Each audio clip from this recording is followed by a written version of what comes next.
Hello friends, welcome to Hi-Inno. இன்றைக்கி நம்ம அந்த வீடியோவில் சேமியா உப்புமா எப்படி செய்கிறது அப்படிங்கிறது தான் பார்க்க போகிறோம். இந்த உப்புமா உதிரியாக வரதுக்கு சில டிப்ஸ்லாம் சொல்லியிருக்கேன். அதை வந்து இப்போ உங்களுக்கு யூஸ் பண்ணோம் அப்படின்னா நீங்கள் வீடியோவை ஸ்கிப் பண்ணாமல் பாருங்கள். சேமியா உப்புமா செய்யும்போது டைரெக்டாக நம்ம வந்து தண்ணி ஊற்றிட்டு வேக வைக்கும்போது சில டைமில் குழப்பாயிடும், சில நேரத்தில் வேகாமல் போயிடும். நீங்கள் இந்த மாதிரி செஞ்சிங்கன்னா உங்களுக்கு நல்லா உதிரியாக கிடைக்கும், சாப்பிட்றதுக்கு ரொம்ப நல்லாயிருக்கும். நீங்களும் அதை ட்ரை பண்ணி பாருங்கள். Hi-Inno சேனலை ஃபஸ்ட் டைம் பார்க்குறீங்கன்னா மறக்காமல் சப்ஸ்கிரைப் பண்ணிக்கோங்க. பக்கத்தில் இருக்கிற பெல் பட்டனையும் ப்ரெஸ் பண்ணிக்கோங்க. சரி, வாங்க உப்புமா எப்படி செய்கிறதுன்னு அப்படின்னு பார்க்கலாம். உப்புமா செய்கிறதுக்கு நம்ம சேமியா வேக வைக்கணும். அதுக்கு ஒரு அகலமான பாத்திரம் எடுத்துக்கோங்க.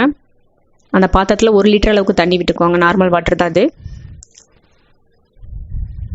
அதில் கொஞ்சமாக உப்பு சேர்த்துட்டு நல்லா கரைச்சி விட்டுருங்க. உப்பு நல்லா கரைஞ்சிருச்சு. இதில் நம்ம 200 கிராம் அளவுக்கு இருக்கிற சேமியா, இந்த சேமியா பார்த்திங்கன்னா நான் வந்து கோதுமை சேமியா யூஸ் பண்ணியிருக்கேன். நீங்கள் எந்த வெரைட்டி வேணாலும் யூஸ் பண்ணிக்கலாம். ராகி இருக்குது, கம்பு, நிறைய வெரைட்டியில் இருக்குது, தெனை, அந்த மாதிரி சிறுதானியத்தில் நீங்கள் எதை வேணாலும் யூஸ் பண்ணி இதே மாதிரி சூப்பராக உதிரியாக செய்யலாம். ஒரு 5 மினிட்ஸ் ஊற வச்சாலே போதும். அதுக்கு மேலே ஊற வச்சிடாதீங்க, குழப்பாயிடும். கரெக்டாக 5 நிமிஷம் ஊறிடுச்சு. இதை தண்ணியை வடிகட்டிட்டு நம்ம இட்லி பாத்திரத்தில் வச்சு வேக வச்சுக்கலாம். நார்மலாக இட்லி தட்டில் நீங்கள் இட்லி அவிக்கிறத துணியை போட்டுட்டு ஃபில்ட்ரு பண்ணிவிடுங்க. ஃபில்ட்ரு பண்ணி அதை நம்ம இட்லி பாத்திரத்தில் வச்சுட்டு ஒரு 5 to 10 மினிட்ஸ்க்குள்ளே வெந்துடும். இப்போ பாருங்கள், வந்ததுக்கப்புறமா ஒன்று ஒட்டில் குழப்பாக கூட இல்லை, நல்லா உதிரியாக இருக்கு பாருங்கள். இதுதான் கரெக்டான ஒரு பதம்.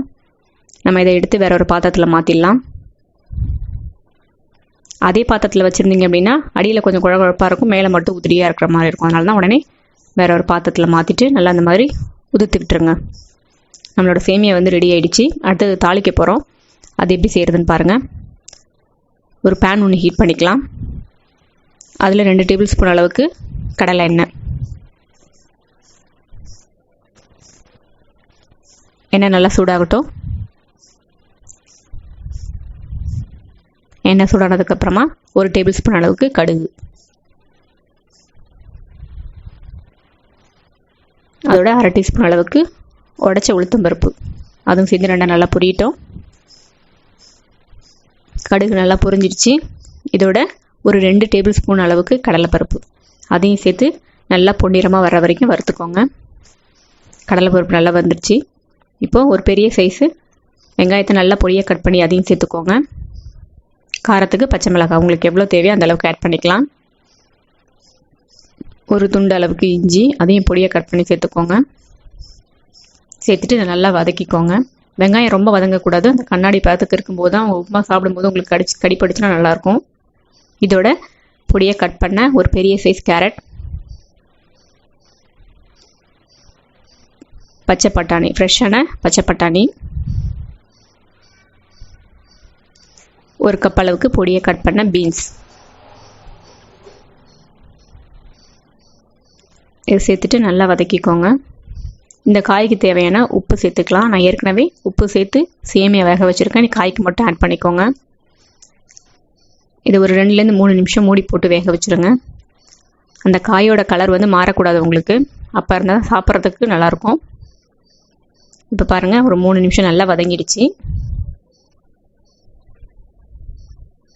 இதோட நம்ம வேக வச்சுருக்கிற அந்த சேமியாவை ஆட் பண்ணிக்கலாம்.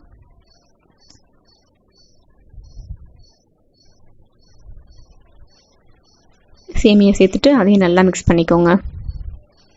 உங்களுக்கு தேவை அப்படின்னா நீங்கள் லாஸ்ட்டாக ஒரு அரை எலுமிச்சம்பழம் அளவுக்கு நல்லா பிழிஞ்சு விட்டுட்டிங்கன்னா அந்த புளிப்பு டேஸ்ட்டு நல்லாயிருக்கும். அப்படி அது வேண்டாம் அப்படின்னா நீங்கள் தக்காளி கூட சேர்த்துக்கலாம். கடைசியாக கொஞ்சமாக பொடியாக கட் பண்ண கொத்தமல்லி தழையை தூவிட்டு கலரி விட்டுட்டு நம்ம ஸ்டவ் ஆஃப் பண்ணிடலாம். அவ்வளோதாங்க, சூப்பரான நம்மளோட சேமியா உப்புமா ரெடி ஆகிடுச்சு. குழப்பே இல்லாமல் நல்லா உதிரியாக செஞ்சுருக்கோம் பாருங்கள். நீங்களும் அதை ட்ரை பண்ணி பாருங்கள். எப்படின்னு உங்களுக்கு கமெண்ட்ஸை சொல்லுங்கள். இந்த வீடியோ பிடிச்சிருந்தால் லைக் பண்ணுங்கள், ஷேர் பண்ணுங்கள். இன்னொரு சூப்பரான ரெசிபியோட உங்களை நான் மீட் பண்ணுறேன். தேங்க்யூ.